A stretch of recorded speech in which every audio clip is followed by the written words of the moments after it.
ปัญหาเทวดาเขาถาม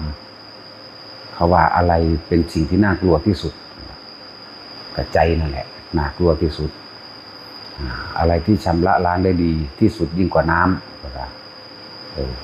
ศีลสมาธิปัญญานี่แหละชำระล้างได้ดีกว่าน้ำปัญหาเทวดามีอยู่4คำถามเนี่ยเมื่อคืนนี่เด้อะไรที่ชำระล้างได้ดีที่สุดยิ่งกว่าน้ำผมว่าศีลสมาธิและปัญญาชำระล้างแล้วไม่ต้องกลับมาล้างอีกเขาบอกว่าจังซี่อะไรน่ากลัวที่สุดความคิดเพราะความคิดนะก็เกิดทุกสรรพสิ่งก็เกิดจากความคิดความคิดก็เกิดให้เป็นอารมณ์ความคิดก็เกิดให้เป็นรูปเป็นรสเป็นกลิ่นเป็นเสียงความคิดก็เกิดเป็นวิญญาณเป็นเครื่องรับเป็นเครื่องรู้เป็นเครื่องยินดีเป็นเครื่องพอใจความคิดก็เกิดรูปราคะความยินดีพอใจในรูปลักษณะท่าทางบุคคลสัตว์สิ่งของความคิดก็เกิดอรูปราคะเป็นความตรึงความตรึกความนึกความติดข้างความชินอันที่เป็นอารมณ์แห่งความรู้สึกในความยินดีพอใจนั่นแหละเรียกว่า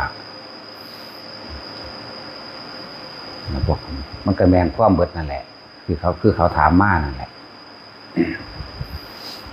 ตั้งว่าที่ท่านเกิดอยู่นี่เกิดเพราะอะไรเขาก็ถามขึ้นด้วยกันนั่นแหละเกิดเพราะว่าความคิดความนึกความตรึก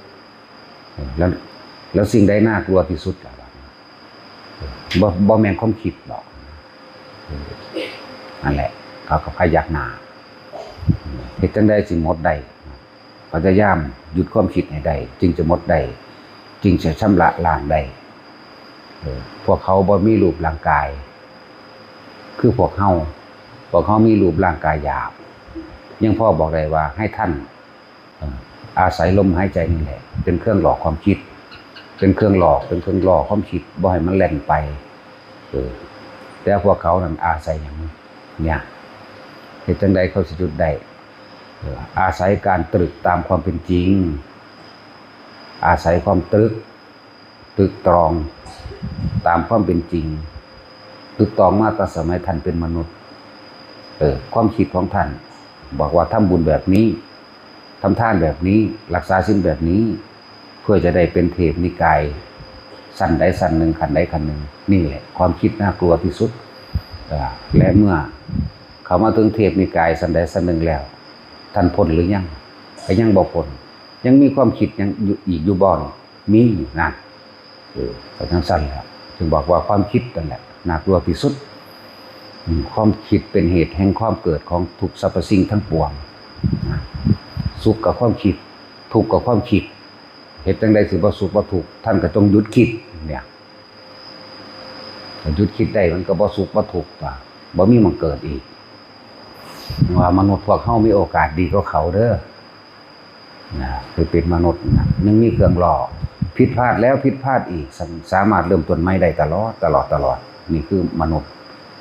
ของเขาผิดพลาดไม่ได้เด้ผิดพลาดครั้งเดียวถ้าโกรธเกรี้ยวกราดขึ้นไม่ชั่วขณะหนึ่งลงเลยเด้นรกเลยเด้พวกนั้นนั่นแหละเขาจึงต้องรักษาความคิดเขาคือกันแต่ว่ามนุษย์ผิดแล้วผิดอีกสามารถตั้งได้ใหม่ตั้งแล้วตั้งอีกได้คือกันเขาจะย่ามพวกเขาสิ่งที่พวกเทวานิกายทั้งหลายแต่ละสันปรารถนามากที่สุดในความเกิดเป็นคนเด้บ่แม่นเอาอื่นเด้บ่แม่นว่าปรารถนาว่าสิเป็นเทวดาไปอีกเด้มันสุดจนเทวดาแล้วแปลงสั้นฉะนั้นจึงว่าพวกเขาทำตามคำสอนพุทธเจ้าเถอะง่ายสุดแล้วพยายามใส่ลมหายใจมันเป็นประโยชน์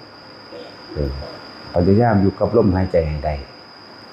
แนบเนียนแน่หนึ่งเหลือเฉพาะลมอย่างเดียวนี่มันบ่ทุกข์บ่สุขกับหยังเด้นี่แหละสังเกตตัวเองเฝ้าสังเกตตัวเองบ่ต้องไปสังเกตไผอยู่กับลมได้อยู่กับลมจนเหลือแต่ลมนั่นแหละลองเบิ่งเคยเฮ็ดถึงได้แบบนั้นจักคนหรือยัง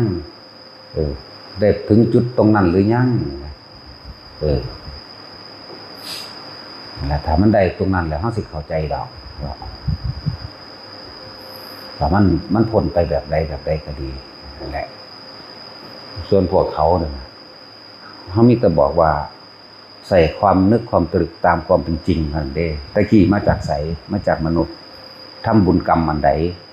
จึงได้มาเป็นเทวาในนิกายนี้สั้นนี้เขาก็เลื่อนนึกไปแล้วการไปเกิดเป็นมนุษย์อีกบ่ตายหรอก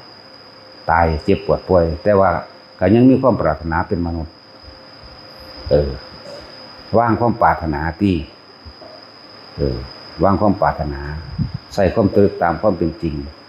เห็นความเกิดเป็นยังกระชันเถอะเป็นทุกข์ด้วยกันทั้งนั้นนั่นแหละถือว่าพยายามระงับความคิดใส่ความพวกเทวดาบางพวกบ่เคยได้ยินได้ฟังธรรมของพุทธเจ้าแต่เขาก็เป็นเทวดาเพราะมีหิริโอตตัปปะโดยธรรมเดียวกันแล้วก็มักทำท่านคือกันแต่ว่าท่านเขาประกอบไปด้วยความอยากให้ได้เป็นเทวดาให้ได้เป็นเศรษฐีให้ได้เป็นนั่นเป็นนี่ก็เลยได้เกิดมาแบบนี้เพราะเขากำลังลึกนึกถึงความดีคือกันพวกนี้ฟังธรรมบ่ค่อยเข้าใจแต่ว่าคนที่มีสมบัติเก่าอันจากเป็นของเป็นมนุษย์คือเฮาได้ยินได้ฟังธรรมะของพระเจ้าแม้นเพียงน้อยนิดแค่ได้ยินแค่ว่าโลกนี้ไม่เที่ยงโลกนี้เป็นทุกข์โลกนี้เป็นอนัตตาแค่รู้จักคำว่าอนิจจังทุกขังอนัตตาแค่นี้นี่ก็ถือว่าได้ยอดมันคือกันเด้แล้วก็อาศัยความตรึกนี่คือบอกพวกเขาทั้งหลายอาศัยความนึกตึกตองเอาพวกท่านจงใคร่ครวญให้มากใคร่ครวญจนล่งมันสิเป็นของมันเองใคร่ครวญการอาศัยใคร่ครวญความเป็นจริงมันถ้าเกิดเป็นคนมามันระลึกได้อยู่แล้วจนว่ามันเป็นเทวดาถ้าหมดจากเทวดานี่จะไปไหนยังไปมีความปรารถนาจะไปเป็นมนุษย์นั่นคือว่าอาศัยความตรึกหรือที่ใดณสถานที่ใดมีการแสดงธรรมพวกเจ้าก็ต้องน้อมโสดลงไปเพื่อที่จะฟังด้วยเขามีหูทิพตาทิพอยู่แล้วเขาก็น้อมไปเอาฟังแล้วใกล้ควรทำจิตนึกตามเพื่อทำความเห็นให้ตรงแล้วนึกตามอย่าขัดอย่าย้อนอย่าแย้งในตนนึกตามเวลามันสิบรรลุมันต้องบรรลุแหละเทวดาเขากับบรรลุได้คือกันแต่ความอันนึงความหลงว่าเวลาเทพนิกายผู้ใดผู้หนึ่งสิตายเขาเสียอวยพรกันเด้ขอให้ท่านไปเกิดสู่สุคติที่ดีก็คือพบมนุษย์เด้อเด้พวกเข้านี่ยังไปหลงอยากไปเกิดเป็นเทวดาอยู่เอาไว้แต่เป็นของตกข้างซะของจังสันเป็นของตกข้างยักหน่อยทุกคนตายกับลมหายใจให้ได้อนาคามีแปลว่าผู้ไม่กลับมาเกิดอีกนะนั่นแหละอนาคามีบ่มาเกิดหรอกเด้อนั้นไผสิสอนแนวใดก็ช่างเฮาในฐานะสงฆ์สาวกเขาก็ต้องแก้แน่นิดหน่อยคือกันเพราะนั้นเป็นเรื่องของคนที่ว่าเด็กน้อยเทวาจุติหนักขลาดขเลดอย่างเงี้ยจังซั่นล้วนแล้วก็เป็นธรรมดาเด็กน้อยอันนั้นมันบ่ทันได้รู้เดียงสาอีหยังดอกมันก็เล่นความสนุกสนานเมามันไปตามมันเองแหละแต่คนไปจัดฉากไปจัดขึ้นมาซื่อๆคนกับคนเขาก็จัดการกันเองนั่นแหละแต่ว่าผู้อาศัยผ้าเหลืองนี่ติจะสื่อวางได้เราบ่จื้อดอกของจังซั่นมีความเป็นมาขนาดว่าหมู่สงฆ์สาวกทั้งหลายก็บ่ได้ยอมรับแล้วใส่ชื่อว่าพุทธสาวกอิหยังบุล่ะพุ่นหนีออกไปเริ่มออกไปจากเนี่ยไปหาอิหยังละอโศกไปพิษกันกับอโศกอีกก็เลยไปอยู่ผู้เดียวในฐานะลอกเลียนแบบใส่สุดผากาสาวพัดของเฮาก็ต้องปกป้องเป็นธรรมดาปกป้องคำสอนเป็นธรรมดาพระอรหันต์กลับมาเกิดพระพุทธเจ้าเป็นพระอรหันต์ตอนสมัยเสวยศาสตร์เป็นพระโพธิสัตว์ก็ว่าเป็นพระอรหันต์กลับมาเกิดจังสี่การนี้ก็บ่แม่นก็บ่ถูกเด้อพระอนาคามีกลับมาเกิดก็บ่แม่นก็บ่ถูกอีกนะ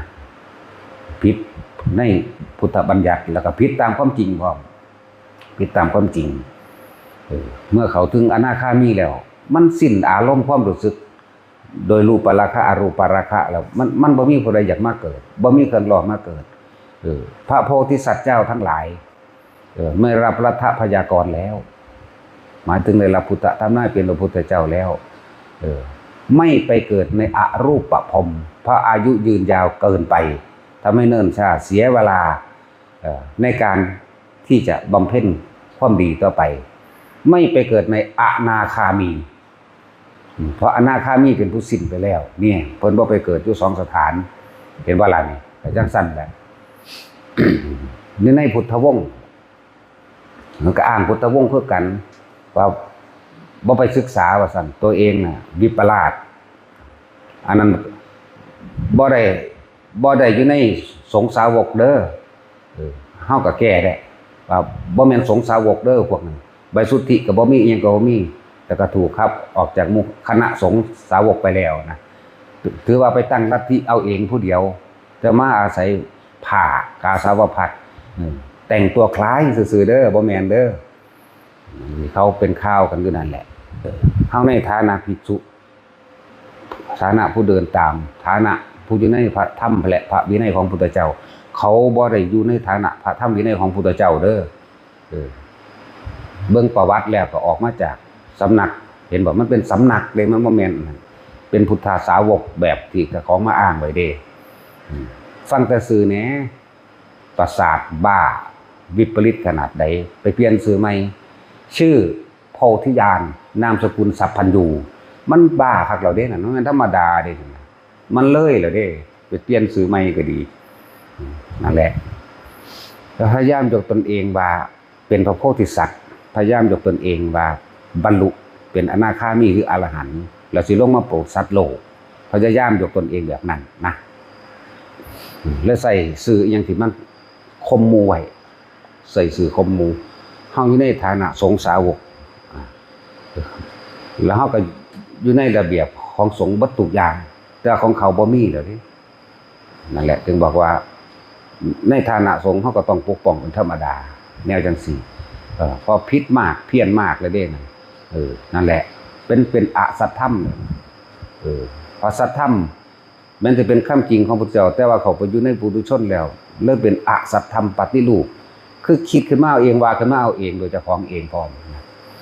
นั่นแหละ พวกนั้นก็เชื่อว่าได้ถ้าสิเว้าเรื่องพระโพธิสัตว์แท้ๆเพิ่นบ่บรรลุอีหยังดอกแต่ว่าเพิ่นรู้แจ้งรู้แจ้งทางการบำเพ็ญบารมี10 20 30แล้วก็รู้แจ้งชำนาญในฌานสมาบัติต่างๆชำนาญรู้แจ้งหนทางพระนิพพานสอนคนไปนิพพานได้สอนคนเป็นโสดาสกิทาคานาคาจนถึงอรหันต์ได้แต่ว่าเพิ่นบ่ไปเพิ่นยั่งไว้ซื่อๆและสถานที่ที่บ่ไปเกิด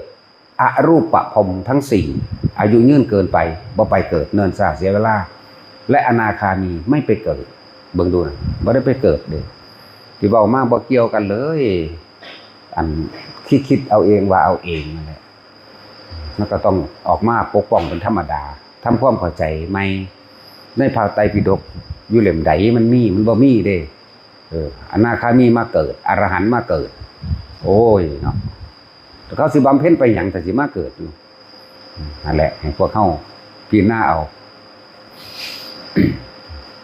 วิปริตนะพวกวิปริตแล้วบ่แม่นนะแล้วก็บ่ได้อยู่ในคณะสงฆ์บ่ได้อยู่ในคณะสงฆ์เด้อไปเฮ็ดเอาเองซื่อเด้อ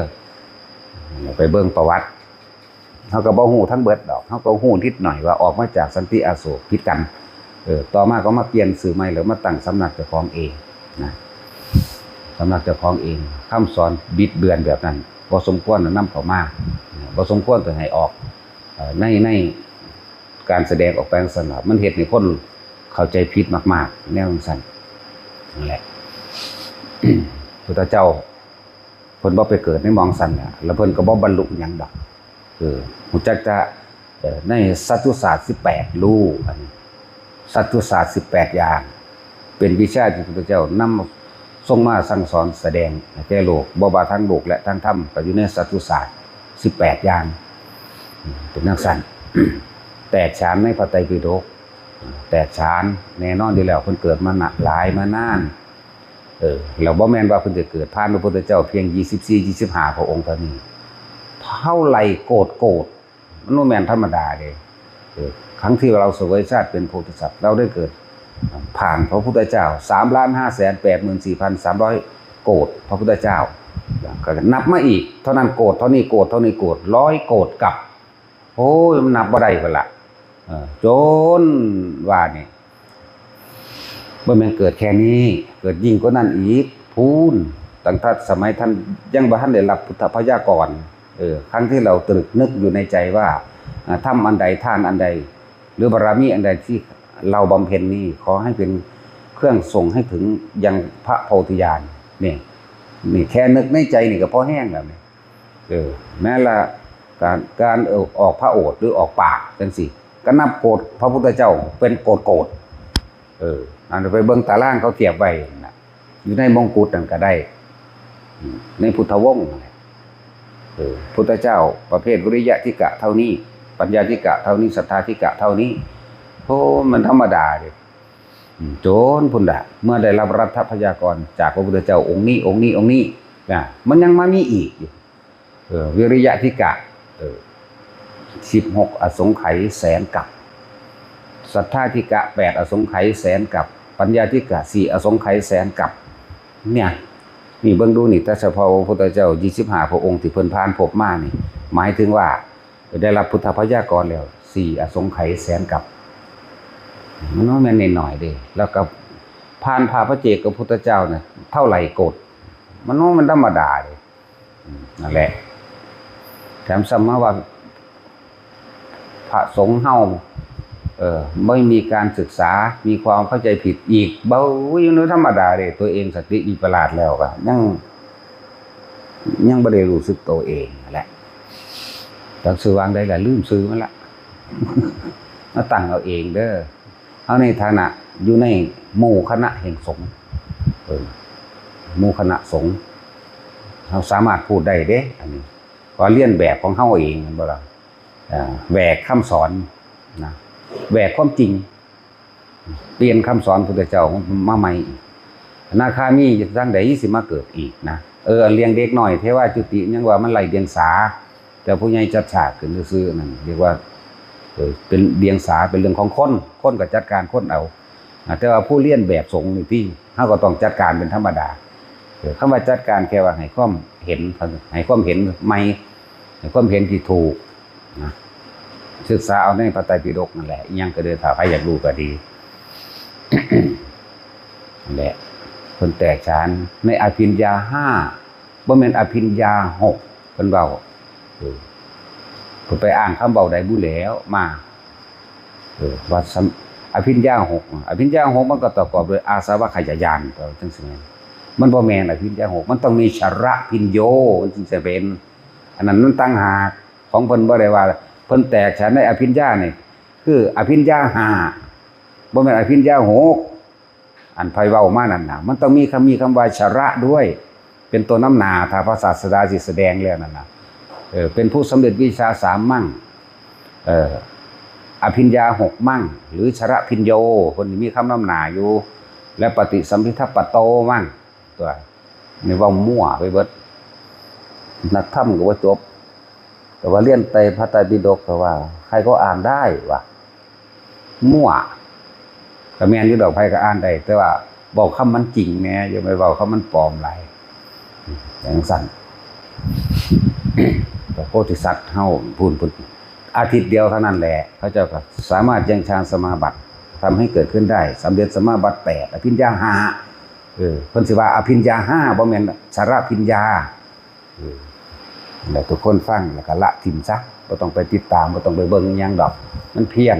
มันเปลี่ยนแปลงไปทั่วที่โพดพวกเฮาบัดนี้อีหยังก็ช่างสึกแบบเฮาบ่อาจสามารถจะไปจัดการได้ดอกได้แต่เพียงแต่แนะนำซื่อๆบ่จัดการอีหยังผู้ใดได้ดอกพวกเฮาเองเฮาพยายามน้อมเข้ามาจัดการตัวเองเถอะหันเข้ามาเห็นความน่าหวาดกลัวเห็นความน่าสยดสยองในความคิดเจ้าของซะและพยายามควบคุมความคิดเจ้าของเฮามีเครื่องล่อที่ดีแล้วประเสริฐแล้วอานาปานสติที่พระพุทธเจ้าแสดงมากที่สุด มากก็มู่เลยแต่ว่าขอปฏิบัติคืออานาปานสติเป็นเครื่องหล่อความคิดล่วงความคิดหลอกความคิดบ่อยมันคิดออกไปเห็นมาอยู่ในลมหายใจเนียนแน่หนึ่งเป็นหนึ่งเดียวกับลมหายใจให้เถอะแล้ววันนั้นสิเห็นดอกสิ่งทั้งหลายทั้งปวงเป็นของบ่จีรังยันยืนเป็นของบ่เที่ยงเป็นของบ่แท้เป็นของศูนย์เป็นของบ่มีตัวตนหาสาระแก่นสารบ่ได้บ่ควรเข้าไปยึดมั่นถือมั่นมันนั่งสิเห็นดอกปัญญากับสมาธิอยู่ในอันเดียวกันนั่นแหละผู้ใดบ่มีฌานผู้นั้นบ่มีญาณนั่นแหละผู้ใดบ่มีฌานกับผู้นั้นก็บ่มีสมาธิคือกันนั่นแหละมันก็รวมอยู่ในตัวเดียวกันเพียงแต่ว่าเป็นสื่อของมันแต่ว่าการเห็นตามความจริงเนี่ยเห็นทุกสิ่งทุกอย่างเกิดขึ้นเป็นธรรมดาคนก็เกิดธรรมดาเจ็บป่วยเป็นธรรมดาตายเป็นธรรมดานี่ไหมสิ่งทั้งหลายทั้งปวงก็เลยบุคคลสัตว์สิ่งของดินฟ้าอากาศหาความจริงลั่งอย่างยืนบ่ได้จักอย่างเลยไหมคำว่าเห็นก็เลยบ่แม่นเห็นโดยตาแบบนี้หรอกเห็นโดยทั้งเบิดนั่นแหละรวมลงมาแล้วแล้วก็ถอดถอนมันบ่มีอารมณ์ความรู้สึกในความอยากได้อยากเป็นอย่างอื่นเนี่ยนี่แหละตัวเห็นก็เลยมีความรู้สึกในความเข้าไปยึดมั่นบ่อยากได้บ่อยากเป็นธรรมดาจิตบ่คิดบ่นึกบ่ปรุงบ่แต่งไปในความอยากได้อยากเป็นเดี๋ยวนี้ตามธรรมดาแล้วความคิดนึกปรุงแต่งมันก็มีอยู่ตามธรรมดาของมันเองแต่ว่าบ่มีอารมณ์ปนเข้าไปอยู่ในนั้นฟังดีๆเด้อแยกให้มันเป็นความคิดเป็นของเกิดเป็นปกติแต่ไม่มีอารมณ์ความรู้สึกในสิ่งที่คิดเข้าใจบ่ล่ะนั่นแหละ ที่เพิ่นว่าหยุดคิดกะหยุดคิดปรุงแต่งแสวงหาหยุดกิริยาของจิตในความอยากได้อยากดีอยากมีอยากเป็นมันหยุดตัวนี้เด้แต่อันอื่นๆมันก็เป็นธรรมดาคนบ่พลันได้ตายแต่ว่าความคิดพวกนั้นมันบ่สามารถสิความคิดที่มันไหลที่ความคิดที่มันดำริชอบนะดำริชอบเห็นไหมดำริตามความเป็นจริงคิดไปตามจริงอยู่กระทำไปตามคิดอยู่แต่ว่าไม่มีอารมณ์อยู่ในนั้นนี่ต้องหาตัวมันสิถอนออกมาก็เลยเห็นสิ่งทั้งหลายทั้งปวงหาความแน่งแท้แน่นอนใดโดยเฉพาะความคิดนี่ก็ยังบ่เที่ยงเห็นบ่นี่แต่ความคิดก็บ่เที่ยงไหม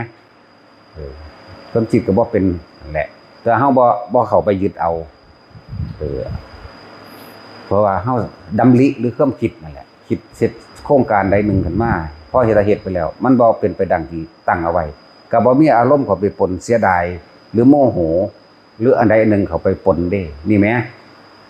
นี่แหละที่จังว่าเฮ็ดไปเถอะ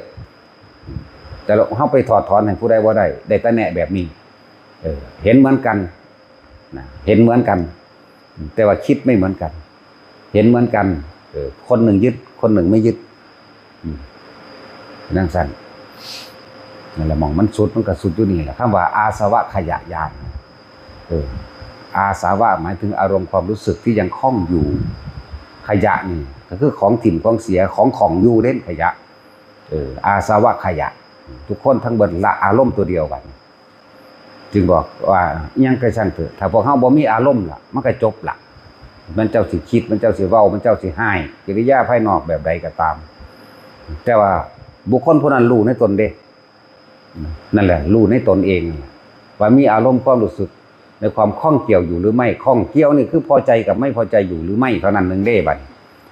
พอใจก็ไปเกิดบ่พอใจก็ไปเกิดนี่ไหมมันเป็นทั้ง4นึงเด้ จึงบอกว่าพยายาม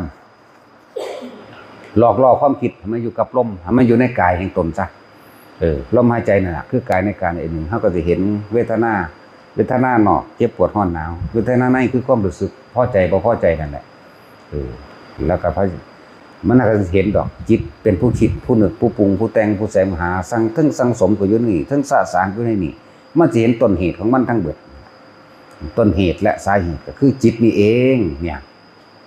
อันนี้นี่เองเนี่ยก็ควบคุมไปแหละมันก็สิเห็นดอกสภาวะของสิ่งทั้งหลายทั้งปวงเรียกว่าธรรมสิ่งทั้งหลายทั้งปวงธรรมเลยตามความเป็นจริงนี่ว่าสิ่งทั้งหลายทั้งปวงตามความเป็นจริงบ่มีหยังที่ลังอย่างยืนบ่มีหยังเนาะสมควรสิเขาไปถือเอาจังซี่ถ้าบ่ถือเอาละอารมณ์มันเกิดบ่ได้ถ้าถือเอามันจังเกิดพอใจแล้วบ่พอใจอารมณ์ความรู้สึกคือภพนั่นแหละภพเกิดนั่นคือความรู้สึกของเฮาเองเป็นตัวภพตายตอนนั้นก็ไปตามอารมณ์ความรู้สึกในความพอใจและไม่พอใจว่าอยู่กับลมมากๆเถอะ ผู้นั้นสิเห็นเองแบบดูเขาจนเกิดความเคยชินเกิดยังขึ้นปั๊บเขาล้มปั๊บเขาล้มเรื่อยเอาไปมาเพราะหาถ้าเขาล้มก็ได้มันสิลู่ไปซื่อๆดอกก่อนลู่บ่ถือเด้ลู่ถือคนละอย่างกันอีกลู่ถือคือบ่ลู่จักบ่ล่ะนั่นแหละคือว่าเห็นเหมือนกันแต่คิดต่างกันพยายามอยู่กับลมหายใจล่ะพวกเฮาบ่ต้องไปเฮ็ดหยังมากได้เบิดทุกกิริยาย่างอยู่ก็ได้ทำการทำงานอย่างอื่นอยู่ก็ได้ยืนเดินนอนนั่งนะเวลานอนนี่เป็นผู้สงัดแล้วจากกามเขามาสู่ลมหายใจโลดนอนอย่างพระตถาคตเจ้านอนทรงฌานนอนแบบนั้นแหละละพ่อ